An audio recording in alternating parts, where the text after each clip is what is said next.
Welcome to the Gentleman Project podcast. I am Kirk Chugg. And I'm Corey Moore. Today we have Curtis Bennett in the studio. Curtis is a longtime friend, and I know he thinks I say this about everyone, but I do call him the man, the myth, the legend very often. And I don't call everyone that. So, Curtis, welcome. It is a privilege to be here, and I can't think of any finer gentlemen than the two of you. Well, thank you so much for being with us. You're awesome. I've known Curtis for quite a while, maybe 10, 15 years, something like that, quite some time. And I've always been impressed with the kind of human he is. I'm excited to talk to him about his time as a father and learn from him today on what that means to him. When we first came in the studio, Curtis, you and we were talking about your upbringing. And you mentioned that it was something a little different than most people's. Sounds like your father wasn't there very long, and I didn't know that about you. So I'm already curious. Could you start maybe from the beginning and tell us, your story of how you grew up? Well, first of all, I speak about my family in the most glowing of terms. I know it's a trite statement to say that I have the best family in the world. So I'll go beyond and say I have the best family in the universe. And my wife, I'd like to say that I married the woman of my dreams, but I never dreamt that big. And I just have the greatest kids. But it didn't always start off that way, but I'm very grateful for the family that I do have. When I was 5 years old, my parents divorced. It wasn't a fun situation. It was a bad divorce. And my mother was left suddenly with 4 children, all under the age of 6. And she, and when my father left, it wasn't simply divorcing my mom. It was abandoning his family. And from the time that my father left to the time that he passed about 10 years ago, I saw him once. And then that one time was one time when I went to go seek him out. I was in my mid-30s. And I heard he was living in Texas, and that's maybe a story for an hour, story for another day. But I knocked on his doorstep and went to his house to talk with him for a little while. But it was difficult, and it was challenging as a young family. And so my mother did the very best that she could. Nevertheless, my mother was challenged with other difficulties that were related to health, both physical and emotional. And so unfortunately, because of the challenges that she faced, it was even more difficult for her to raise our family with 4 kids. And she was sometimes in a job and sometimes out of a job. And from about the time I was 8 years old, I can remember until I left the house at 19, we were on welfare, just living day to day. I remember days when, and this is not a sob story, okay? This is actually a success story. And I don't look at it from woe is me, because how I grew up as a young man is what defines why I chose to be, and it was a choice, to be a really good father. I'm not a perfect father, but I'm perfectly committed to being a father. So I remembered, though, days when we didn't know if we were going to eat. And back in my day, you could go out and collect bottles from Coca-Cola or Pepsi or whoever, and turn them in for a deposit. You get enough of them, you get a little bit of money, and you can go do what you want to do and buy something to eat. If I was particularly magnanimous on that day, I'd collect a bunch of bottles and give the money to my mom, and we'd figure it out. And if I was particularly selfish, as some kids can be, I'd find the bottles, go and buy a big pumpkin pie, and sit in the back of the parking lot of the grocery store and just eat it myself. Because it's just what I did as a kid. And so it was challenging. It was difficult for us. I got a job when I was 9 years old. My first job was at 9 as a paper boy. And I remember working nearly full-time all throughout my adolescent years and going to school. It was hard. I wouldn't wish it on anyone, but I would never, ever trade it for anything. What are some of the qualities that you've developed because of the way you were brought up? Well, one is I learned how to work really hard. And that particular quality in my life has saved me more than once, repeatedly. It's helped me to become, literally everything that I am. It taught me how to work hard. When I was 12 years old, I had a religious leader come to my home, and he said to my mother, the first time she'd ever really listened to this religious leader, "Your son's 12, he needs to earn his own way. It would probably be a good thing if he needed a new pair of jeans that he buy him. And it would be a good thing that if he wanted to buy an ice cream, he buy it. And he probably ought to start paying rent." At 12. At 12 years old. And I think $25 a month would be good, a good place to start. And my mother was nodding her head yes. And again, this is the first time she'd ever listened to this guy. And I'm sitting there listening to him and thinking, this guy's destroying my life. What is he doing? But to his credit, the very next day he called me up, and this was his famous line. He said, "Curtis, I need a strong back and a weak mind, and you're my man, so get over here." And he put me to work. And he called everybody in the neighborhood, and he let people know Curtis needs work. And so they all put me to work, and I started earning $1 an hour or $1.25 an hour, and I wasn't worth 70 cents an hour. And at the end of the day, though, I remember very consciously deciding that this was not the life that I wanted to have. And the life of uncertainty for my kids was not a life that I wanted them to have either. And so in many respects, I believe that what I went through helped me to become what I hope to think is the father that I am today. I heard someone say the other day, if I'm going to be defined by my family, meaning my family in the future, I don't want to be defined by my family of the past. And I think subconsciously I took that to heart, and I decided that that was not going to be the case with me. I was going to be the best father I never had. How many kids do you have, Curtis? I have 5 children, and they're great, great kids, and all 5 are married. And we hit the Powerball of jackpots for in-laws. Cool. We have the very best in the world. So, and they reign, and we have 14 grandchildren. Congratulations. Thank you. Yeah, they're fun. Yes. Well, I have to kind of give some context to what Curtis just explained. When I met Curtis, he was running retail operations for a very large jewelry business in Utah, and had been, as is quite famous in that world, in the diamond jewelry world, which he's had this huge career in luxury, the luxury world. He could describe it better than I can. And also has run huge charities since then, and in the midst of those luxury. So from a kid who grew up 70 cents an hour, going neighbor to neighbor on welfare, to a quite famous career, quite frankly, in the jewelry business. Did some of the things you learned drive you towards that, or how did that come about? And how is that? Talk to the listeners a little bit about that. It's a great question. And again, I'll go back to that hard work. All I really knew how to do was work hard. Another thing that you probably ought to know about me is I dropped out of college. I didn't like college. I hated it, in fact. And a lot of your educators are going to hate this statement, but it just wasn't teaching me what I really felt that I needed to learn in order to be successful. And so I dropped out of college, and I started to gravitate towards different things until I found something that I really, really, really liked, and that was sales. And it happened to be in jewelry, and it worked out really well for me. But as the years went on, recognizing that the jewelry industry had been so very good to us financially, it given us incredible adventures. We were able to travel the world and go to just about every imaginable place in the world, and it was fun. It was a lot of fun. But there came this point in time when I realized that I remembered where my roots were, and it was time to get out of the luxury business and try to get back to the community in a way that I felt that I could. And so I left the jewelry industry, decided that I wanted to do something more substantive.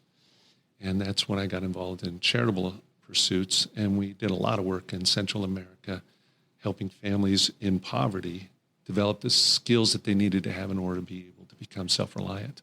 I think some of that was through microfinance and things like that. Exactly. For people that don't know what that is, can you give us a short synopsis of some of the things that you were able to do down there? So microfinance is an industry that has both a good reputation and a bad reputation. And we were a very humanely operated microfinance organization that gave small business loans to people who needed the capital in order to be able to start their own business. But in addition to the microloans, we offered them an immense amount of mentoring. And for all intents and purposes, it's fatherly mentoring to help somebody understand what they need to know in order to be able to go from one level of dependency to a complete level of self-reliance. So, Curtis, of the thousands of instances that you know of where these microfinance loans made a difference in a family's life, do you have one that you could share with us that made an impact on you? My heart goes out to this wonderful, wonderful woman in Peru that I met. Her name was Cynthia, okay? And sweet mom. She lost her husband to a work-related accident. He was electrocuted to death in his work. And the company that he was working for gave an indemnification of about $25. That's all they gave her. And now she's thrust into this situation where she has no husband, no breadwinner, and she's got 4 really beautiful children. I wish I could show you the picture of this family. Maybe we'll afterwards, but it's an amazing family. And this mother decided that the only thing she knew to do was to make juices and sell them, fresh juices, and sell them to her neighbors. So she'd get up at 4 a.m. She'd go down to the local market and she'd buy fruit. And then she would take her rickety cart that was really bad and she'd go out into her neighborhood and she would squeeze these freshly made juices. Well, when I met her, what she was telling us is that this cart limited her ability to be able to both earn money and to be able to charge anything substantive in order to be able to make a real profit. And so we started to analyze a little bit of her business. And at the end of the day, we gave her a $60 loan so that she could buy a bike, one of those 3-wheel bikes with the 2 big wheels in front and the 1 wheel in the back. She took all of her materials and mounted them on top of that bike. And she was able to wheel her cart now out into the city center and set up on a corner. And suddenly her business was booming. And her idea was this: she'd get up early, she'd work hard all day until about 2 o'clock in the afternoon, and then she'd get home in time for her kids to be home from school. Because her biggest dream was, even though her husband was taken from her, she did not want her children's mother taken away from them.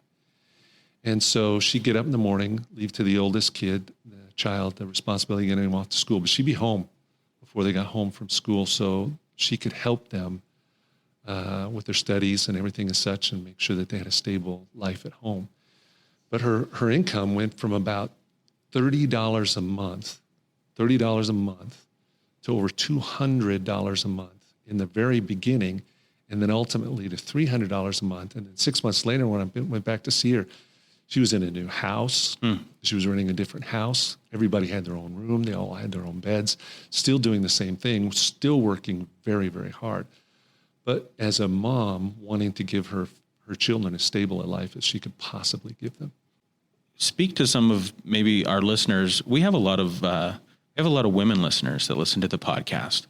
Talk to some of them maybe who might be single mothers. What advice would you give to them if they don't have a fatherhood figure in their children's lives? I remember someone telling me for the best of purposes, they came to me and they said, having grown up on welfare, you'll probably always be on welfare. I'm going to get to your question. And because you came from a divorced family, you probably end up in divorce. And because your parents were depressed all the time, you're probably going to be depressed all the time. And the point of that is, I genuinely, strongly, and with all my soul believe that those are personal decisions. Circumstances don't outcome our destiny. It's a determined focus on our destiny that determines our destiny, that determines our circumstances in reality. And the reason why I say this is because oftentimes mothers will come and they'll say, I'm worried about my children. They're going to end up in the same situation that I'm in. And that's just not the case. That doesn't have to be the case. And some of the best mothers I have known are the ones that are single moms. And they recognize that they are the mom and the dad in the home. And it's a tough job. And so the best advice that I could give to them, I think, would be is to be as present as you can possibly be with your children. When you're with your children, you've got to be present with them and to give them the attention and the love and the advice and counsel that they need when they need it. That's going to be really hard because it's very likely she's pulling down a job, and it's very likely when she gets home, she's going to be exhausted. And it's very likely that when she gets home, she's not going to find ideal circumstances. And it's very likely that she would like to just probably go into her room and escape for a period of time. What I found with mothers, particularly with mothers, is this incredible intestinal fortitude that they have to be able to swallow hard and recognize these are my children, and I need to take care of them. And I've seen the resolve of a mother far outstrip the resolve of a father on so many occasions, particularly in this circumstance. And I would encourage them to learn to rely on that resolve. And as they focus on their family, they'll find that their children are complete and whole. They don't have two parents, and two parents are ideal. That's my belief. But what they really need to have at this particular point is a whole parent. And a mom can do that probably better than anybody, in my personal opinion. Thanks for sharing that. So I want to ask you a follow-up question to something you just said, because I think it's important in life, certainly as a parent.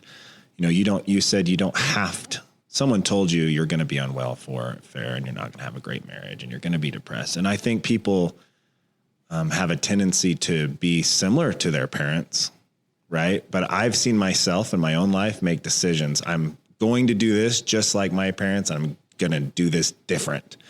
And I've seen other people totally change their lives for usually trying to do something better right? And the parents hope for that.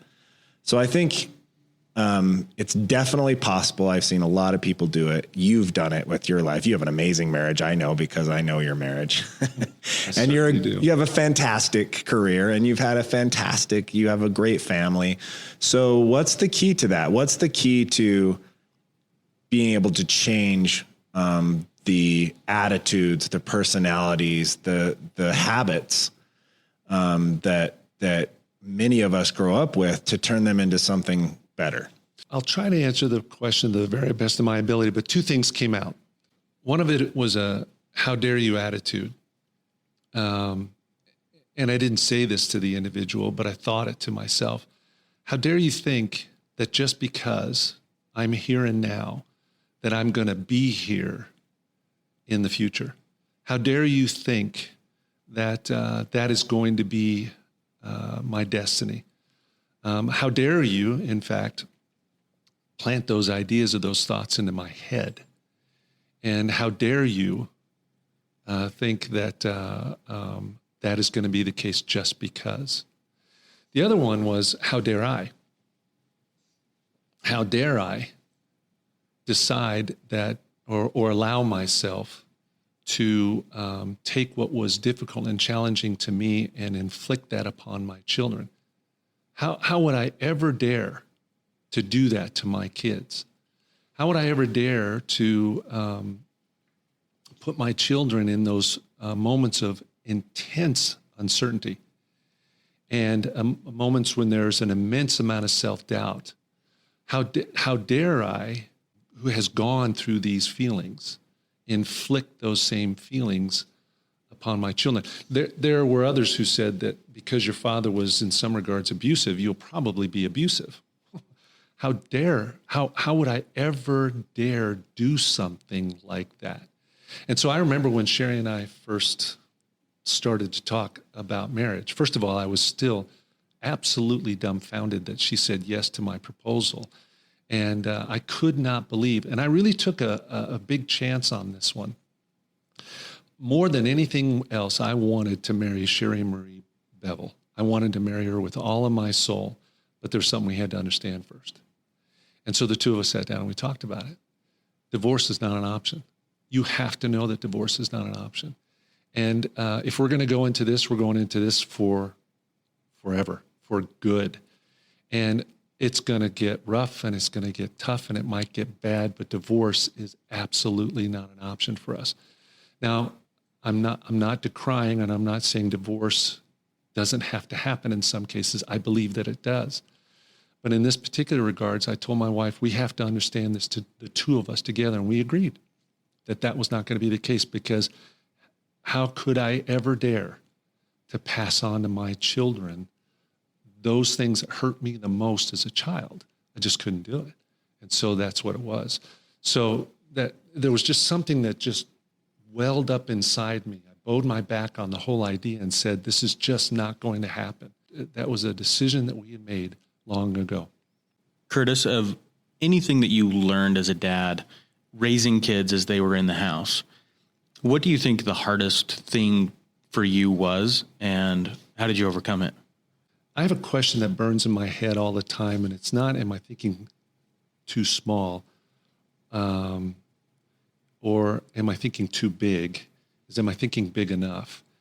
And what I don't want my children to do, and one of my biggest worries of a father, is that I don't want my children to think too small. I want them to think beyond big. And so trying to infuse that into my children, particularly when I considered the challenging lifestyle that I came from, which was, for all intents and purposes, very limiting. I just want my children to think as big and as large and as grandiose as they can possibly think. And so there was no dream that was too crazy. There was no thing that they wanted to do that was out of the question. Here's the way I think about it. I tell my children I'm not a realist. I hate realism. When people say be realistic, I hate that thought, okay? A very wise individual said once, we need to idealize the real and realize the ideal. So I was always striving with my children to realize the ideals of life. Not be realistic, because there are going to be way too many people in the world that are going to tell you, you got to be realistic about this. Well, the fact of the matter is, no, I don't. I don't have to be realistic. Had I been realistic about any of this, I wouldn't be where I am now, okay?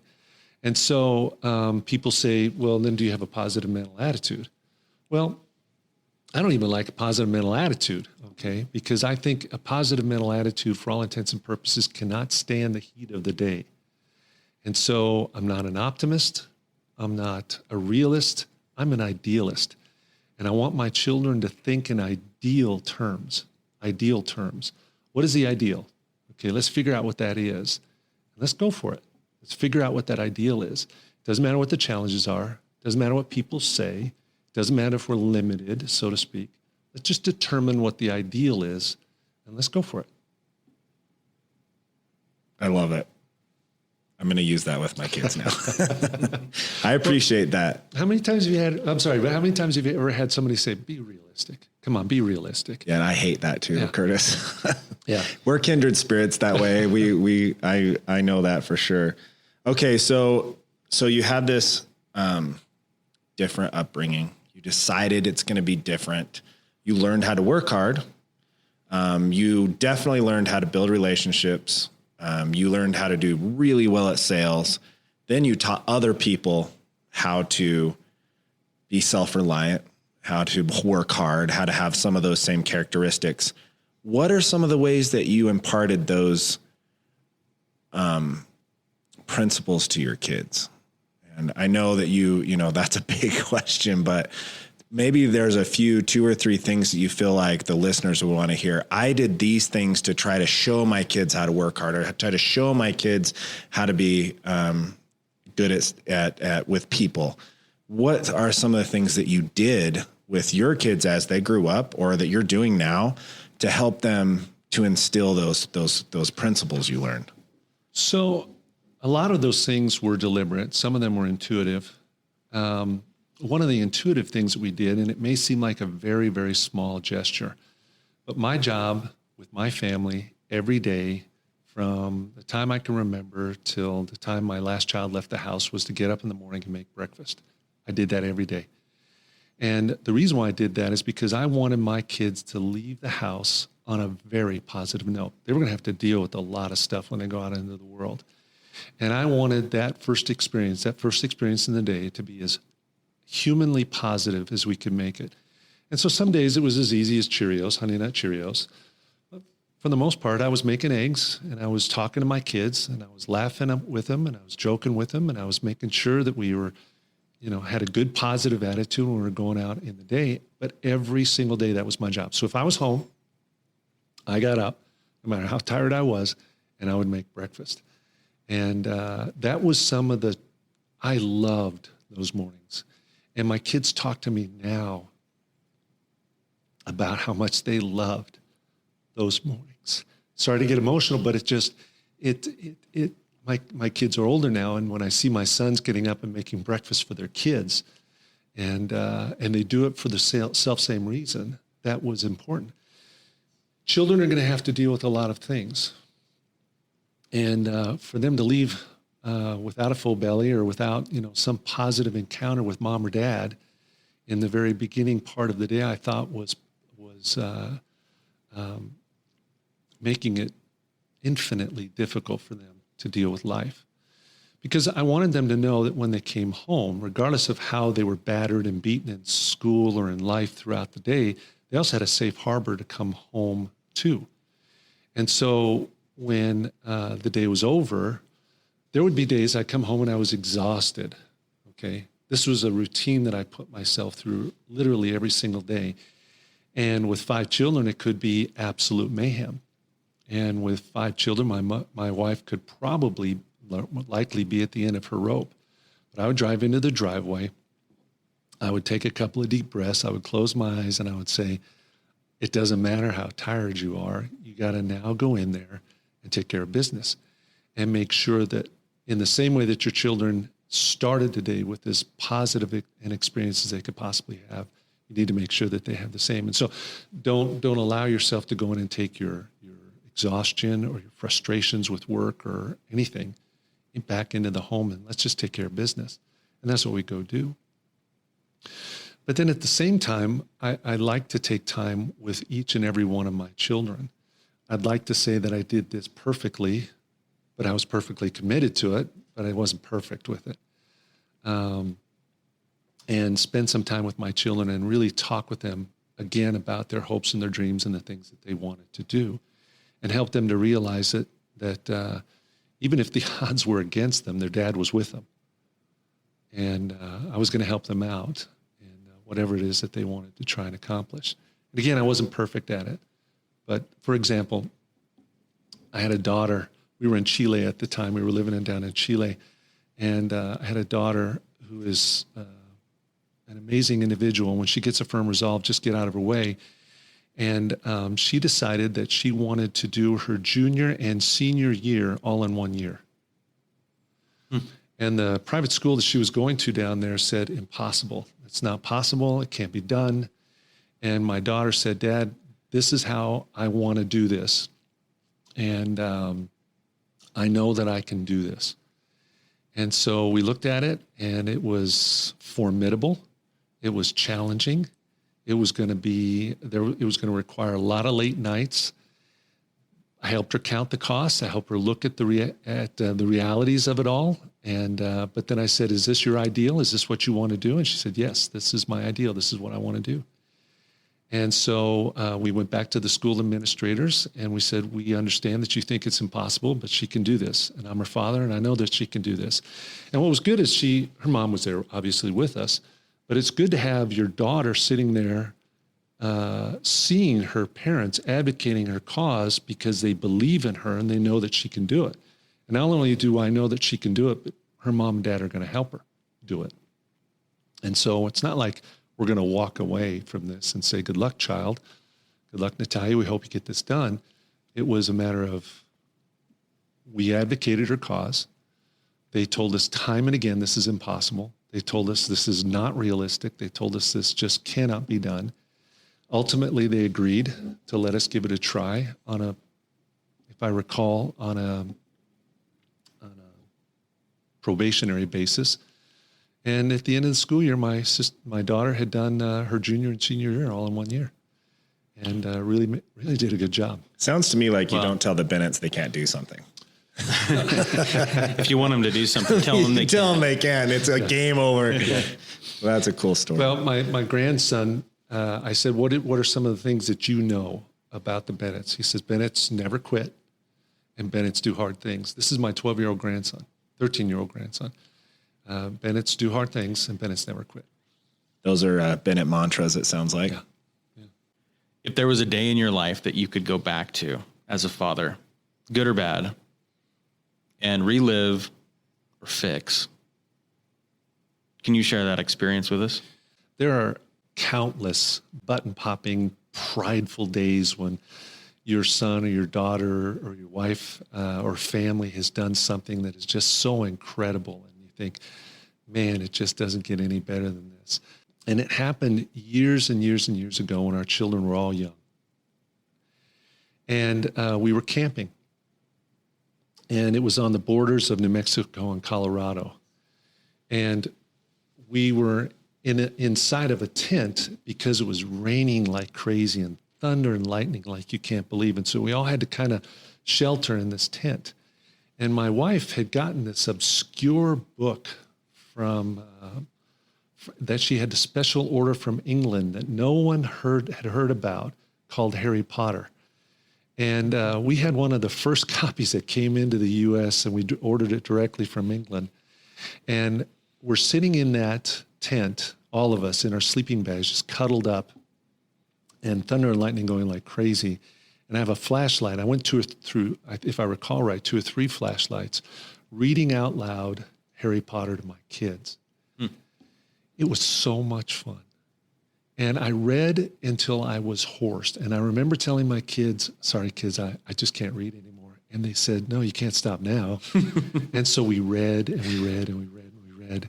And I read until I just didn't have any voice anymore. And I think about that experience. And I think about how all of us were there in the middle of the wilderness, just the Bennetts, in a tent, surrounded by rain and thunder and lightning, with a tiny little flashlight, and we were just reading Harry Potter to everyone's delight.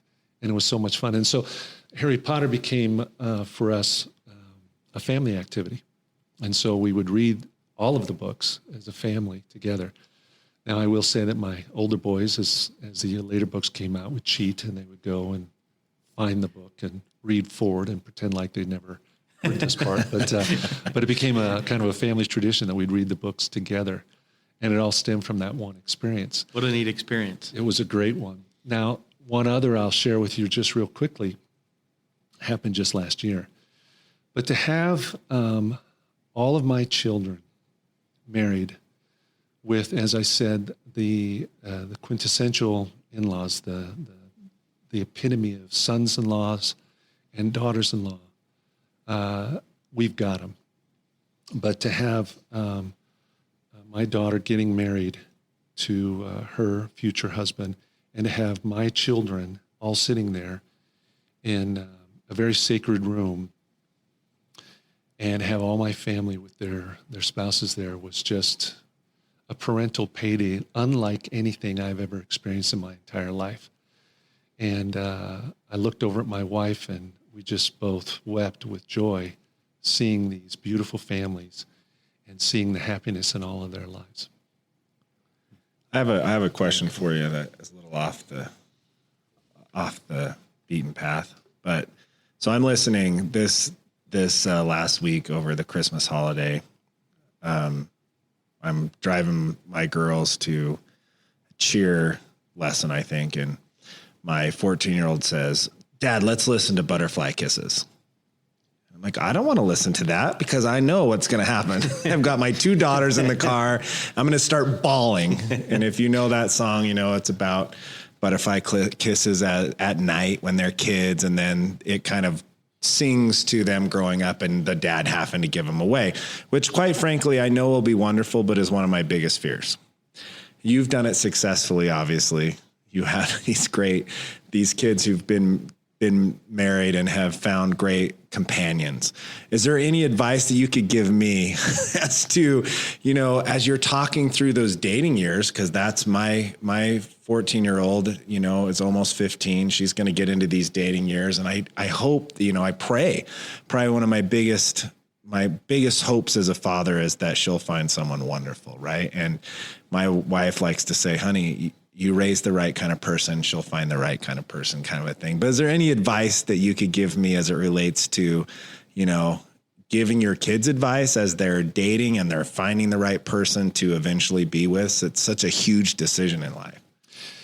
So I do have an answer to that question, but before we go to that, I want to talk about butterfly kisses, because when my youngest daughter was just a baby, she didn't like to sleep.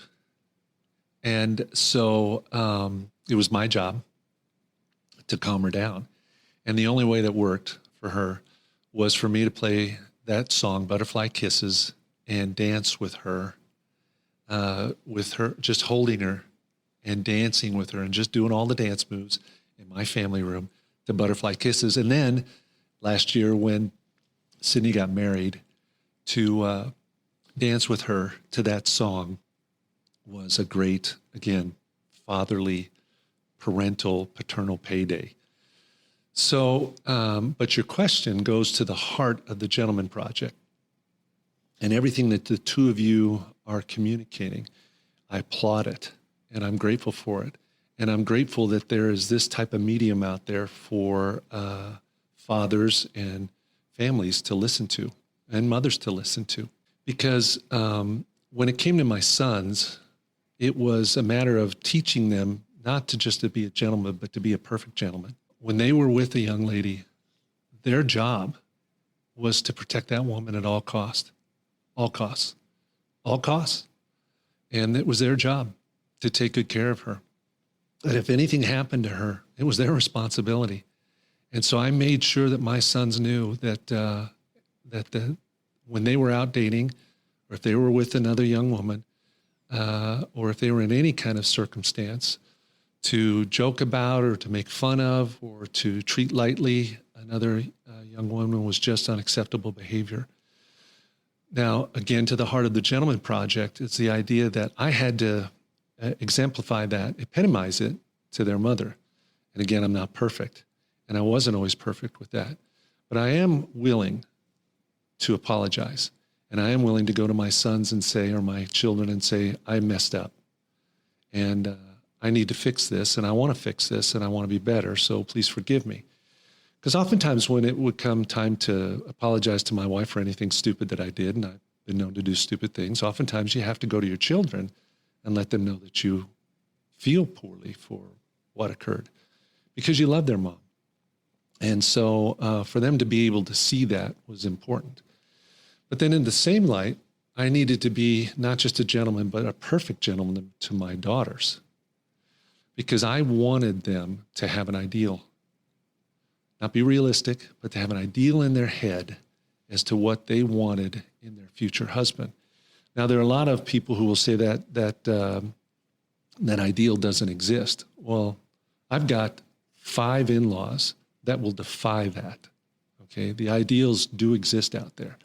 They're out there, and it's a matter of being patient, and it's a matter of helping out. Now, at the same time, I would say, and I hope this isn't going to seem ungentlemanly, okay? I don't think you can be too hard on any of the boys that are dating your daughters. I don't think you can. I think it's okay to be a little tough on them. And the reason why you're going to be a little tough is because you want them to know how much you love your daughter, and you are responsible for protecting that girl. And so by golly, if I'm going to let you take my daughter out tonight, then you better take good care of her. And that's okay to say that. Now, when these 2 young men came to me to ask for my daughter's hand in marriage, and I couldn't have been happier with these 2 young men, I gave them the okay, but after a very, very thorough conversation. And I asked them questions that probably made them blush. But I said, look, I've been protecting my daughter all my life. I've been taking good care of her. And before I just hand her over, I want to make sure that you understand that you're now going to have to protect her. Now, there's another thing you need to understand. I don't believe that I'm ever, and this is how I told him, I don't believe I'm ever going to have to make good on what I'm about to say. But I do feel the need to say it. If the time comes that you can't, won't, or incapable of taking care of my daughter and protecting her, just get out of the way, because I will, because that's my job as her father. My second son-in-law, that kind of took him aback. It shocked him a little bit. But to his credit, he came back to me the next day, even after I'd given him permission. He said, I want you to know, you'll never have to make good on that. I said, I know, but I just needed you to understand. Now, my daughters know this. My daughters know that that's the way I approach this, because I think so highly of them. Now, if you ask my boys, do I favor my daughters? Well, yeah, of course I do. I do favor my daughters. And I used to tell them, I don't care if you're having an argument with your daughter, your sister, and she attacks you with the butcher knife. You're not allowed to hit her. Okay, you're just not allowed. Now, that never happened. But you have to take care of your sisters. And you have to treat them with the utmost respect. Now, I'd like to say that happened all the time. It didn't. But they understood that was the ideal. That's what we were after. And so when it came time for them to make that choice, that's what they were doing. Now, again, I hope this is not, you can cut this out if you want to. My daughter called me up one day, oldest daughter, called me up one day, and she said, Dad, did you hear the news? And I said, yeah, I did hear the news. She was dating somebody exclusively. And she says, what do you think? And I said, I think he's a loser. And she said, what? Why do you think that? And I said, honey, I know what dating exclusively means. I know what it could lead to. I've never met this young man yet. And until I do, I think he's a loser. And she goes, fair enough. I understand that. I said, honey, you're the apple of my eye. You're my oldest daughter. And to just hand you off to somebody at some point in time, I got to know something about this guy. She says, makes sense. She says, well, come over. And so she brought him over. We had a nice dinner. And I don't remember his name, which will tell you something about the situation. To our youngest daughter, to my oldest son, he wasn't passing the test. He just didn't have the medal. And he just wasn't the guy, right? And so at the end of the evening, he comes up to me and he says, so, Mr. Bennett, we're getting ready to leave. And I said, okay, it was nice to meet you. And he said, so I have a question for you. I said, okay, what's the question? He says, am I still a loser? And I said, oh, you've been talking to my daughter, haven't you? And he said, yes, I have. We have a very open relationship. And I said, well, I encourage that, especially if you're going to be dating exclusively. So I encourage that. So, no, you're not, we're not going to call you a loser anymore. We're going to upgrade you. And this is the point when I say you can't be too hard on the guys who are dating your daughters. He said, upgrade me to what? And I said, we're going to upgrade you to pet status. He said, pet status? Pet status, what's that? And I said, well, we love our pets, but we don't take them on vacation with us now, do we? And he just looked at me and gave me kind of a, and they walked out. Now, here's the moral to the story. And here's the point to the story. Some might think I was too hard on him. Maybe I was, but my daughter called me up 2 days later, and I said, how's it going? She goes, good. And I said, how's it going? I think his name was Michael. She says, oh, that's over. I said, it's over?